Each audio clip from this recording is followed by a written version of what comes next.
Nish was let into the ward, but not before they sanitised their hands and were offered a rebreather for both herself and Pista.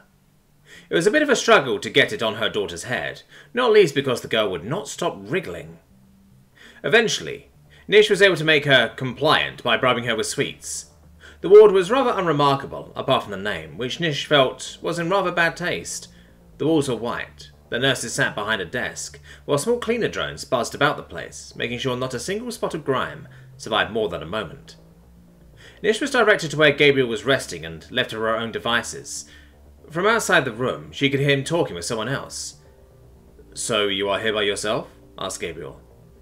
"Yeah, I mean not over to bring my family alone, but they had no interest in going to soft paradise worlds," the other voice replied. "Where are they?" asked Gabriel. "Well, balance of probability puts it at your home," explained the other person. "Earth?" said Gabriel. The other person did not reply, so Nish assumed they were giving a non-verbal cue. "Where on earth are they?" asked Gabriel. "It's an island, near the equator or something. Lanzarote," the person explained. There was silence for a few seconds before Gabriel said, "Lanzarote?" "That's it!" the person cried. "I take it you've been." "Yeah, once. I was supposed to be there for a week, but I left after 2 days," answered Gabriel. "Why? What's the place like?" asked the other one. "Well, if I had to describe it in one sentence, Lanzarote is a Lego playset sticking out to the sea," he replied. The other one then started laughing. Clearly they knew what Lego was. "Bored?" cried Pista, and ran into the ward and leapt onto Gabriel's bed. "Pista, get off immediately!" cried Nish, starting to believe it had been a mistake. "It's fine, I don't mind," said Gabriel, as Pista scrambled closer and hugged him. Nish was amazed at this 180 her daughter had pulled. Just 2 days ago she still believed the human was some horrible thug. Now he was a shining knight. "I'll leave you free alone to get properly acquainted," the other patient said. Nish looked to see a reptilian alien pull out a wheelchair from a cabinet and haul herself into the seat without asking for any assistance. "I didn't mean to interrupt," said Nish, attempting to apologise. "Nothing to be sorry for. I've got a guest coming myself, and I need to look my best," they replied, wheeling themselves out of the room. Before they left, they turned to Gabriel, winked and made a clicking sound. "See you later, Gabriel." "Have a nice shower, Erila," Gabriel replied. "They're weird," said Pista, still holding on to Gabriel. "Pista!" said Nish. "You're right, she is, but she's the good kind of weird," said Gabriel. Gabriel had not gotten a good opportunity to see a Dwavenminer up close yet. Their skin was pale, but not white. It was incredibly subtle, but if you looked close, you would tell they shimmered with a faint multicoloured hue. Their heads were covered with fine, downy hair that looked impossibly soft, and Gabriel had to resist the urge to run his hands through it. The two ladies also possessed a pair of antennae protruding from the forehead. While very thin, it was masked by the feathery filaments that covered them, similar to a moth. The eyes were egg-shaped. Pista's eyes seemed larger than her mother's, but Gabriel assumed this was merely an illusion, as her head was not as big as Nish's, and therefore they took up more of the face, similar to a human. They were also compounded. Each lens was so fine that he could not make out any individual one despite the size of the eye, far larger than Gabriel's. They must have hundreds of thousands of omantidium at minimum, granting them a high level of visual acuity. Gabriel shook his head. He tried to turn off the analytical part of his brain. "So, how are you feeling, Pista?" he asked, trying to use the most caring tone he could. "Good," the little girl chirped. "The doctors gave me 1,500 bandages and some medicine." "Really? That many?" asked Gabriel. "It was a placebo," explained Nish. Gabriel nodded, but Pista corrected. "It wasn't pladio, it was medicine." "We know, a placebo is a type of medicine," explained her mother. Pista accepted her mother's response and went back to hugging Gabriel. "She's very affectionate," stated Gabriel, who wasn't bothered by the act itself, but did feel a little uncomfortable knowing that they were still technically strangers. "Yeah, she's always been a very huggy person. Do humans do hugs?" asked Nish, worried that the act might be considered rude, despite Gabriel saying it was okay. "Normally it's something you do with those who are close to you, but kids can get away with more," he explained. "So tell me, Pista, how old are you?" inquired Gabriel, elevating his voice slightly. "Nearly 15, replied Pista, running her antenna up and down Gabriel's mask. "Wow. Did you know when I was 15 it would be 2 years until I was grown up?" said Gabriel, grateful for the suit, as he imagined her feelings would be extremely ticklish. "You would have been a little boy. How could you be a grown-up? 17 isn't grown up," replied Pista, looking out the window, her brain struggling to pass it. Humans grow up faster than most people. At 17, we're considered adults, he explained. How old are you now? Asked Pista, looking at Gabriel as she did. 27, he replied. So, you're still a kid like me, stated Pista, who still hadn't grasped the notion that aliens aged at different rates. Gabriel just chuckled in response, and the small talk continued. The conversation was pleasant, if a little wooden, as neither side felt they belonged in it, apart from Pista, who was slowly edging Gabriel out of his bed. That was until a stranger brazenly walked into the ward. You are Gabriel Ratlou, yes? The unknown person asked.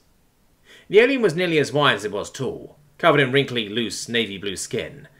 Their mouth was wide, with two eyes that sat on small stalks, that swiveled, examining every part of the room. Their arms were long and spindly, and the only thing they wore on their body was a wearable on their arm, a rebreather over their face, and a lanyard around their almost non-existent neck. It had something written on it, but Gabriel could not make out what it said at this distance. Pista had taken to hiding behind Gabriel as the alien said, Joel, Daily Sapiens, I was wondering if I could have a few moments of your time and give an interview. Gabriel did not respond. He just stared at them, wondering how they had gotten in here. You're the talk of the planet, Mr. Ratlou, jumping into that enclosure to rescue a little girl. You're a hero to many. Do you have anything you want to say? Asked Joel. Once again, Gabriel said nothing and just stared. Surely you must want to tell the people something, stated Joel. As Gabriel remained resolutely silent, Erela returned from her shower and asked, Who the to are you? Joel looked at the new arrival and explained. Erela's mouth gaped as far as it could inside her mask and replied, This is a hospital, and you come in here trying to get a story for your rag? Nurse, we got a troublemaker, she called to the reception desk. Several medical staff arrived along with a porter performing his medication delivery. This person, and I use the term loosely, is bothering Gabriel, Erela explained. You told us you were his legal counsel, the nurse stated, incredulous. They lied, Erela stated, though she did respect the reporter's guile for not saying friend. If they had done, they would have probably informed Gabriel beforehand. Galactic law stated that you could not borrow legal advice from their client. Annoyingly, that tended to lead to abuses like this.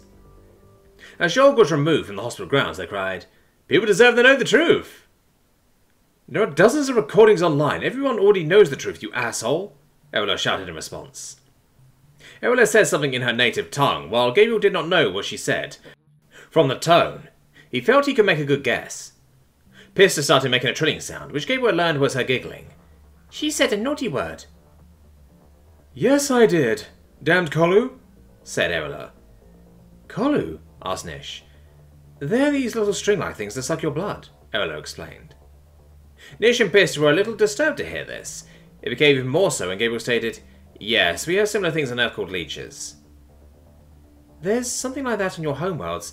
Sounds like the deranged fantasy of some horror writer, said Nish, trying to get the image out of her head. Not just leeches, ticks, lampreys, vampire bats, bedbugs, assassin bugs, fleas. Gabriel would have gone on, but Erela cut him off. Look, while I would love to talk about parasites all day long, I think there are more important things to discuss, Erela said, willing herself towards Gabriel. The main one is why you didn't tell him to get lost yourself. You're a surprisingly shy one, aren't you? And you're a surprisingly astute one, considering we've known each other for less than an hour, stated Gabriel, tilting his head. I'm a psychologist. It's my job to understand what makes people tick, explained Erela, her tone far more serious than he had ever heard before. You have a degree and you still did that? Pointing at her leg. I guess it's true you don't have to be intelligent to pass university, Gabriel replied, shaking his head. Erela spun her wheelchair around in a circle, and at her immediately returning to the cheeky style she usually adopted, replied, Do I need to keep repeating it? My plan worked, so it was clever. He won't be the last, you know. You're going to be dollar-good for days at least, most likely weeks, said Erela, her voice once more becoming somber. Did it look good, asked Pista, waving her antenna back and forth. Pestered, annoyed, never left alone, explained Erela. Gabriel sighed and was about to lean back onto his bed when he recalled that Pista was still there, and he felt that crushing the girl would not have been the best look. Any suggestions? Asked Gabriel, who was far out of his element. It won't be easy. You're the biggest story Minigrad has had in 50 years, explained Nish, running a hand over her fuzzy scalp. Someone keeps up with galactic news. And it won't just be him. The press will lay off you a bit considering Pista's age, but they will want your side of the story as well, said Erela, willing towards Nish as she did. I did my research before I came. I picked this place because Pista likes animals, most of the time, and it's exceptional safety record, explained Nish, Until now, Eola added. A hand passed over Gabriel's eye. Pierce had become bored with the grown-up's conversation and had begun trying to figure out what Gabriel looked like under the suit. It was not sensation. 4 hands prodded and probed his face, arms, back and chest. Made all the more unusual because he knew only a single person was doing it. Pierce, stop it, Nish said, taking her daughter's arms and putting them back where they belonged. Pierce squealed and turned away from her mother, laying on the bed in a huff. Your 2 main options are either to lay low for a month and miss out on a lot of your holiday, said Eola. Gabriel sighed and Nish hissed. I take it you don't want that, so the only other thing you can do is meet it on your own terms, Eola added.